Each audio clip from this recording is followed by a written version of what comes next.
मार्च 2011 में लाल कृष्ण आडवाणी ने एक ब्लॉग लिखा कि 1992 में बाबरी मस्जिद के ढहाए जाने से बीजेपी की साख को गहरा धक्का लगा था। जिस दिन ढांचा ढहाया गया वो उनके जीवन का सबसे दुखद दिन था।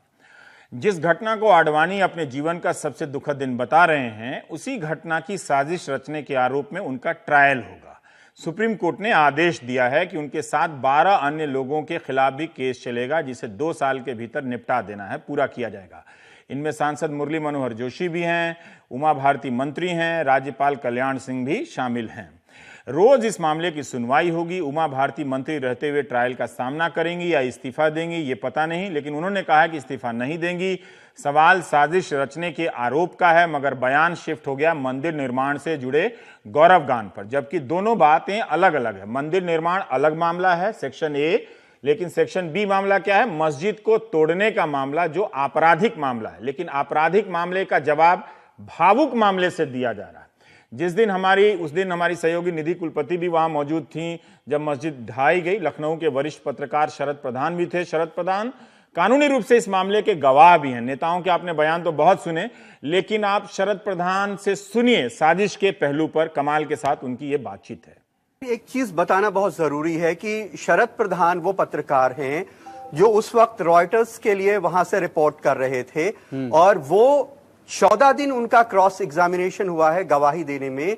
102 पेज की उनकी गवाही है, और वो अकेले ऐसे गवाह हैं जो कॉन्स्पिरेसी की गवाही, कॉन्स्पिरेसी के जो विटनेस हैं, उन्होंने गवाही दी है कि कैसे बाबरी मस्जिद को गिराने के लिए कॉन्स्पिरेसी की गई और फिर उस कॉन्स्पिरेसी को कैसे इंप्लीमेंट किया गया। शरद जी, आपने कॉन्स्पिरेसी का जो पार्ट है उसके कैसे आप गवाह बने? वो इस तरीके से हुआ कि वहां पे जो है टेलीफोन पे एक कॉन्वर्सेशन हो रहा था, और वहां वीएचपी का एक, बाबरी मस्जिद के ठीक पीछे एक वीएचपी का मीडिया सेंटर हुआ करता था। ये बड़ी टूटी फूटी बिल्डिंग में पतला सा जीना था, उसके ऊपर से जाते थे। तो अमूमन प्रेस वाले, क्योंकि उस जमाने में ये मोबाइल्स नहीं थे और एसटीडी कॉल करने के लिए पोस्ट ऑफिस जाना पड़ता था, तो वहां पे एक जरिया बन गया था लोगों को उनका फोन इस्तेमाल करके अपने रिपोर्ट्स भेजने के लिए।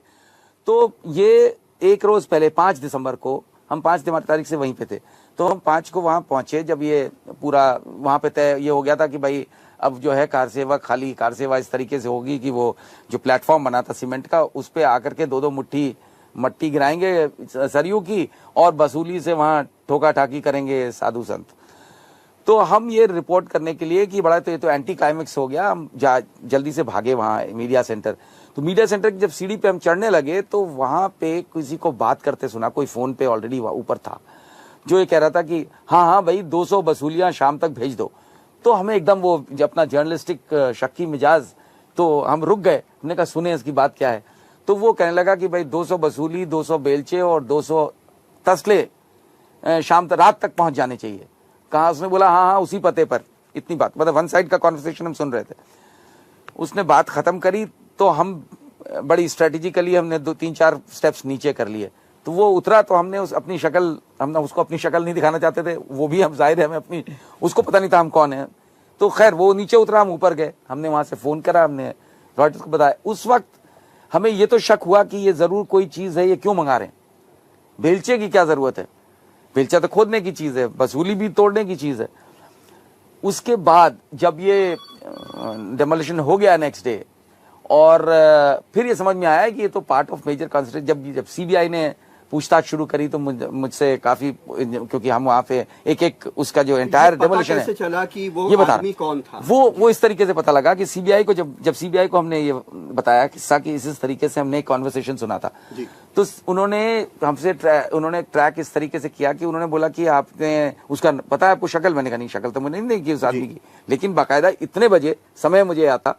हमने कहा, फिर उनको सजेस्ट किया, हमने कहा एक तरीका ये है कि जो मैंने कॉल करी है, हमने रॉयटर्स का ऑफिस का नंबर बताया 3012024, मुझे अभी तक नंबर रटा पड़ा है, तो हमने उस जमाने वो नंबर किया है, उसके जस्ट प्रीवियस कॉल उसकी है।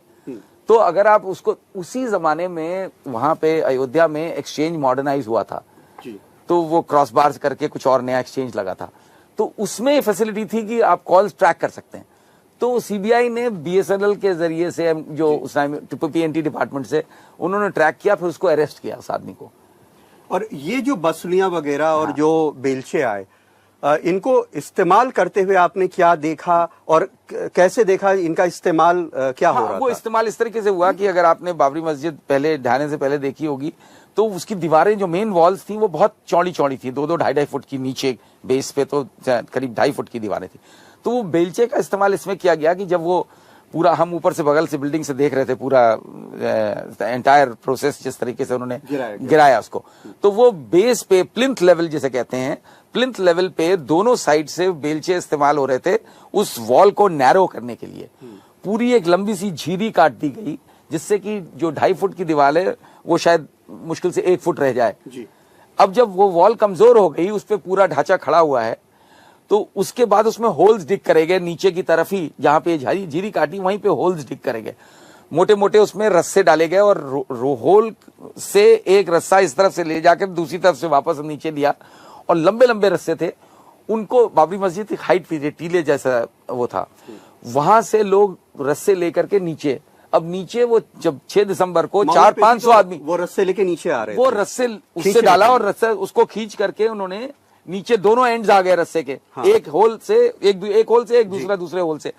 अब वो नीचे उन रस्सों को सैकड़ों लोगों ने, जितने उन रस्सों को घसीटा, तो दीवार कमजोर हो गई, उस पे एक हैवी स्ट्रक्चर खड़ा हुआ है, पतली सी दीवार, पतली सी एक पॉइंट पे, और होल से वो जो झटका लगा धड़ से पूरा का पूरा गिर गया।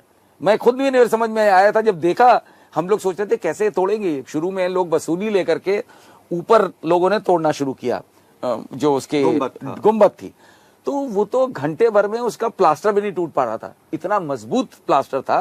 तो हमने कहा ये तो हफ्ता भर अगर लगे रहेंगे तो भी नहीं टूटेगा, ये हमारा अंदाजा था। फिर जब ये टेक्निक अपनाई तो इससे जाहिर हुआ कि ये प्री प्लान था, नहीं तो ये सब रस्से, ये होल काटना, ये झीरी काटना और बेलचों का इस्तेमाल करना, उसको कमजोर करना, और किस तरीके से एक एक गुंबद को इसी तरीके से गिराया गया हर दीवार पे।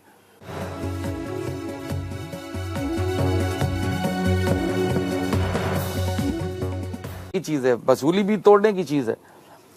उसके बाद जब ये डेमोलिशन हो गया नेक्स्ट डे, और फिर ये समझ में आया कि ये तो पार्ट ऑफ मेजर कॉन्सेंट्रेशन। जब सीबीआई ने पूछताछ शुरू करी तो मुझसे काफी, क्योंकि हम वहां पे एक उसका जो एंटायर डेमोलिशन है, चला कि वो ये बता आदमी कौन था, वो इस तरीके से पता लगा कि सीबीआई को, जब सीबीआई को हमने ये बताया किस्सा कि इस तरीके से हमने एक कॉन्वर्सेशन सुना था, तो उन्होंने हमसे ट्रैक इस तरीके से किया कि उन्होंने बोला कि आपने उसका पता है आपको शक्ल? मैंने कहा नहीं, शक्ल तो मैंने नहीं देखी उस आदमी की, लेकिन बाकायदा इतने बजे समय मुझे आता।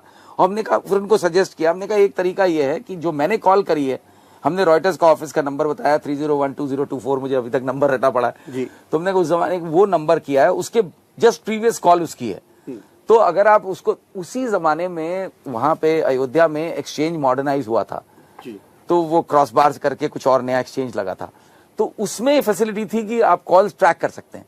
तो सीबीआई ने बीएसएनएल के जरिए से, जो उस टाइम पीएनटी डिपार्टमेंट से, उन्होंने ट्रैक किया, फिर उसको अरेस्ट किया उस आदमी को। और ये जो बसुलियां वगैरह और जो बेलचे आए, इनको इस्तेमाल करते हुए आपने क्या देखा? मार्च 2011 में लाल कृष्ण आडवाणी ने एक ब्लॉग लिखा कि 1992 में बाबरी मस्जिद के ढहाए जाने से बीजेपी की साख को गहरा धक्का लगा था। जिस दिन ढांचा ढहाया गया वो उनके जीवन का सबसे दुखद दिन था। जिस घटना को आडवाणी अपने जीवन का सबसे दुखद दिन बता रहे हैं, उसी घटना की साजिश रचने के आरोप में उनका ट्रायल होगा। सुप्रीम कोर्ट ने आदेश दिया है कि उनके साथ 12 अन्य लोगों के खिलाफ भी केस चलेगा, जिसे 2 साल के भीतर निपटा देना है, पूरा किया जाएगा। इनमें सांसद मुरली मनोहर जोशी भी हैं, उमा भारती मंत्री हैं, राज्यपाल कल्याण सिंह भी शामिल हैं। रोज इस मामले की सुनवाई होगी। उमा भारती मंत्री रहते हुए ट्रायल का सामना करेंगी या इस्तीफा देंगी ये पता नहीं, लेकिन उन्होंने कहा है कि इस्तीफा नहीं देंगी। सवाल साजिश रचने के आरोप का है, मगर बयान शिफ्ट हो गया मंदिर निर्माण से जुड़े गौरव गान पर, जबकि दोनों बातें अलग अलग है। मंदिर निर्माण अलग मामला है, सेक्शन ए, लेकिन सेक्शन बी मामला क्या है? मस्जिद को तोड़ने का मामला, जो आपराधिक मामला है। लेकिन आपराधिक मामले का जवाब भावुक मामले से दिया जा रहा है। उस दिन हमारी सहयोगी निधि कुलपति भी वहां मौजूद थी जब मस्जिद ढाई गई। लखनऊ के वरिष्ठ पत्रकार शरद प्रधान भी थे। शरद प्रधान कानूनी रूप से इस मामले के गवाह भी हैं। और कैसे देखा इनका इस्तेमाल क्या हो रहा था? वो इस्तेमाल इस तरीके से हुआ कि अगर आपने बाबरी मस्जिद पहले ढाने से पहले देखी होगी तो उसकी दीवारें जो मेन वॉल्स थी वो बहुत चौड़ी चौड़ी थी, 2-2 2.5 फुट की, नीचे बेस पे तो करीब 2.5 फुट की दीवारें थी। तो वो बेलचे का इस्तेमाल इसमें किया गया कि जब वो पूरा, हम ऊपर से बगल से बिल्डिंग से देख रहे थे पूरा एंटायर प्रोसेस जिस तरीके से उन्होंने गिराया उसको, तो वो बेस पे प्लिंथ लेवल जिसे कहते हैं, प्लिंथ लेवल पे दोनों साइड से बेलचे इस्तेमाल हो रहे थे उस वॉल को नैरो करने के लिए। पूरी एक लंबी सी झीरी काट दी गई जिससे कि जो 2.5 फुट की दीवार है वो शायद मुश्किल से 1 फुट रह जाए।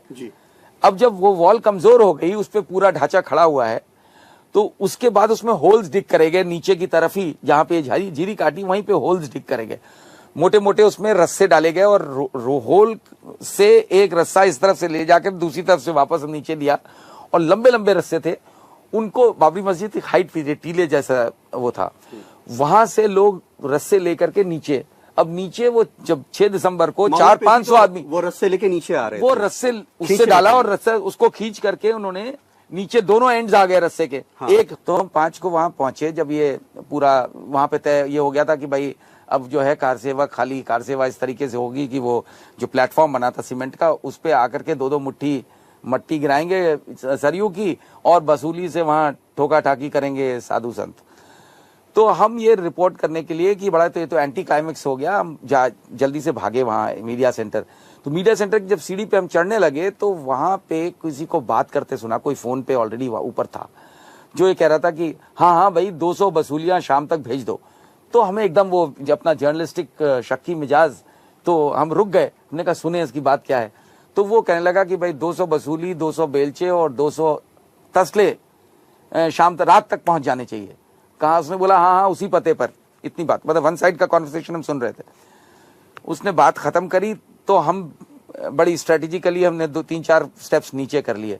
तो वो उतरा तो हमने अपनी शक्ल, हमने उसको अपनी शक्ल नहीं दिखाना चाहते थे, वो भी हम जाहिर है हमें अपनी, उसको पता नहीं था हम कौन है।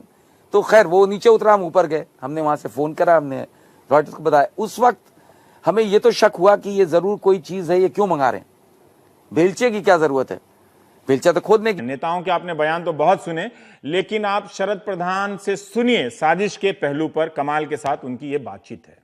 एक चीज बताना बहुत जरूरी है कि शरद प्रधान वो पत्रकार हैं जो उस वक्त रॉयटर्स के लिए वहां से रिपोर्ट कर रहे थे, और वो 14 दिन उनका क्रॉस एग्जामिनेशन हुआ है गवाही देने में। 102 पेज की उनकी गवाही है, और वो अकेले ऐसे गवाह हैं जो कॉन्स्पिरेसी की गवाही, कॉन्स्पिरेसी के जो विटनेस हैं, उन्होंने गवाही दी है कि कैसे बाबरी मस्जिद को गिराने के लिए कॉन्स्पिरेसी की गई और फिर उस कॉन्स्पिरेसी को कैसे इंप्लीमेंट किया गया। शरद जी, आपने कॉन्स्पिरेसी का जो पार्ट है उसके कैसे आप गवाह बने? वो इस तरीके से हुआ कि वहां पे जो है टेलीफोन पे एक कॉन्वर्सेशन हो रहा था, और वहां वीएचपी का एक, बाबरी मस्जिद के ठीक पीछे एक वीएचपी का मीडिया सेंटर हुआ करता था। ये बड़ी टूटी फूटी बिल्डिंग में पतला सा जीना था, उसके ऊपर से जाते के। तो अमूमन प्रेस वाले, क्योंकि उस जमाने में ये मोबाइल्स नहीं थे और एसटीडी कॉल करने के लिए पोस्ट ऑफिस जाना पड़ता था, तो वहां पे एक जरिया बन गया था लोगों को उनका फोन इस्तेमाल करके अपनी रिपोर्ट्स भेजने के लिए। तो ये एक रोज पहले 5 दिसंबर को, हम 5 तारीख से वहीं पे थे,